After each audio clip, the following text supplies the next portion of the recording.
A pleasure for me to be here with Nika. Nika, how are you? How do you feel today?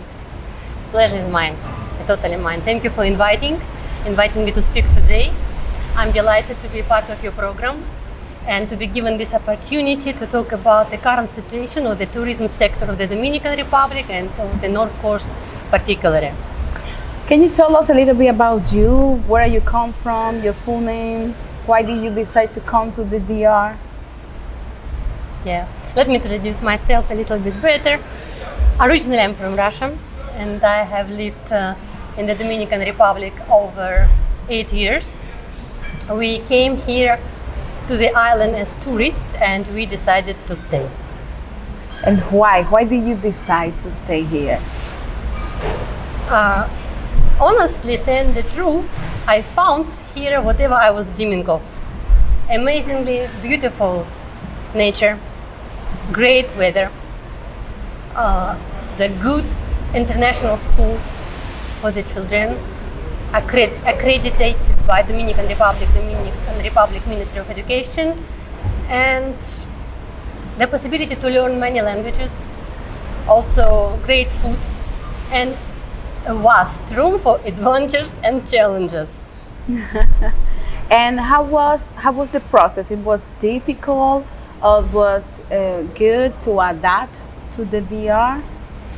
You know, this is a very interesting question because I cannot say that it was difficult, it wasn't difficult, but what I understood after living here for 8 years, that in order to adapt here, like people who do best to adapt here, they have to have 3 particular senses. First, sense of adventures, common sense, and sense of humor.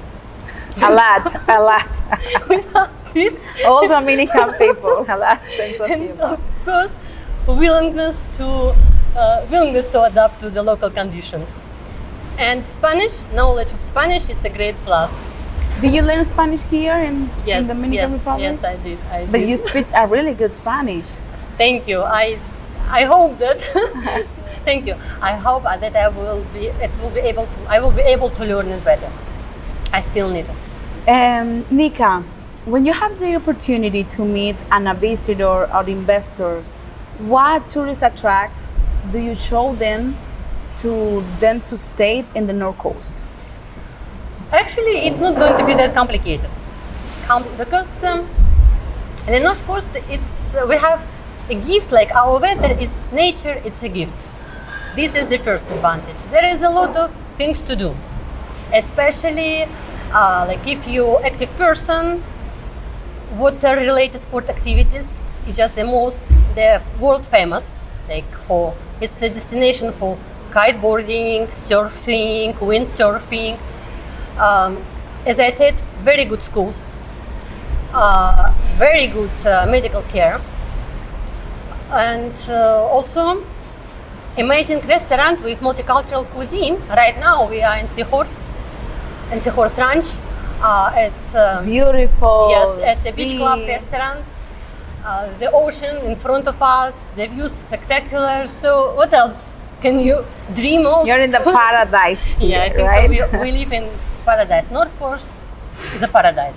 So tell me something, buying versus rentals in the DR.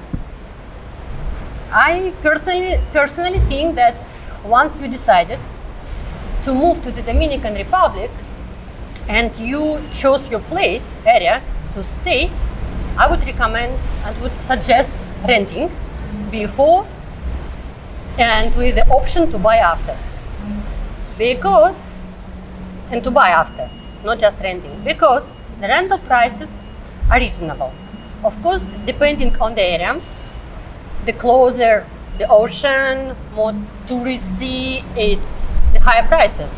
It depends also the type of the project, luxury project, gated community. It's also depends on the price. But rental estate is still the best investment in the Dominican Republic, because first it can generate you ongoing passive income if you rent, and in the long-term perspective it can be an excellent investment, long-term investment. What do you think, or what are your expectations with the reactivation of the economy and the DR involved on this crisis? Very good questions, very important questions. Undoubtedly, the pandemic, the coronavirus, has hit the Dominican Republic tourism sector tremendously. The country was practically closed from March till the 6th or 7th month, more or less, right? till the beginning of August. So it led to economic recessions, tremendous, very badly hit the country. But we have no choice. We have to move forward. Right now, what we have to do, we have to build the floor under the country's economy. And the tourism sector is one of the main bricks of this floor. Yes. And I'm delighted to see that a new government, a new president, they are focusing on the tourism sector. I'm honestly confident that with all the measures that have been taken recently, we have the potential to rebuild the destination, and the Dominican Republic can remain the number one destination in the region for international travelers. What do you think? What are your expectations with Sosua and Cabarete, with the new president, the new government? I think that, as I said, all the measures that government took and still offering to the country, like the plan for reasonable recovery of tourism in response to COVID-19, the investment of, I think, of $7 million into the promotion and agreement with airlines to reinsure, to secure the flights to the Dominican Republic, fiscal flexibility, economic support, credit support to small and medium-sized companies. All these measures must facilitate better recovery for the entire country and for Sosua and Cabarete as well. But what do you think we must do, the government should do in Sosua and Cabarete to develop and to still follow the community, the destination? I think it's like there is different direction that the government, that the tourism ministry has to take. Like for me, the most important part, and I don't think it's for me, for every traveler, especially and for locals, the most important part is safe travel. So the safe travel must be focus of all efforts. So if Ministry of Tourism is going to apply a new internationally, what is very important, internationally certified health protocol that the government implemented, and they're going to check that it has been applied properly, eventually it will restore the confidence of foreigners, of travelers, and motivate demand. This is very important. And of course, the Ministry of Tourism now they are facing new challenges as all of us. Like they have to rethink their tourism policy. They have to adapt it to new circumstances, to new experience, and to rebuild the destination. And what, for example, what I think that one of the most important measures also can be to encourage innovations and investments. And for example, no doubt that better infrastructure will motivate foreigners, anybody to invest. So I think that. But how do you think it could be done? Yes.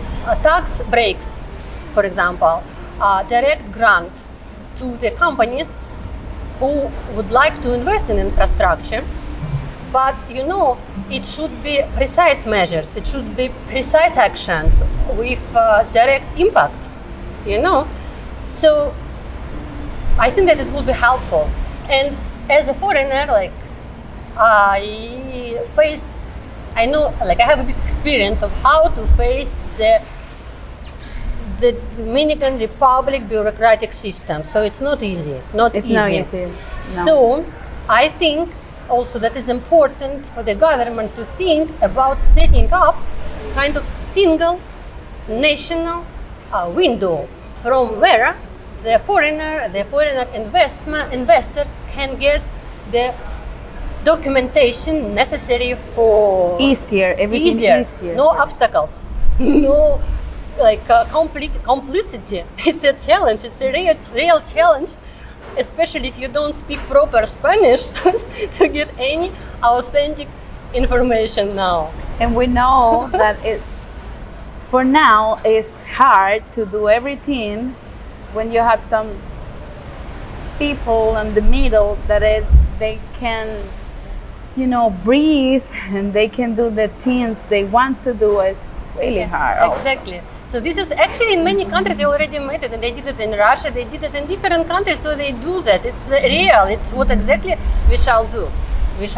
And what about our North Coast? What about our destination, Susu, Cabaret, that I love very much? It's like we also have to think about promoting our traditional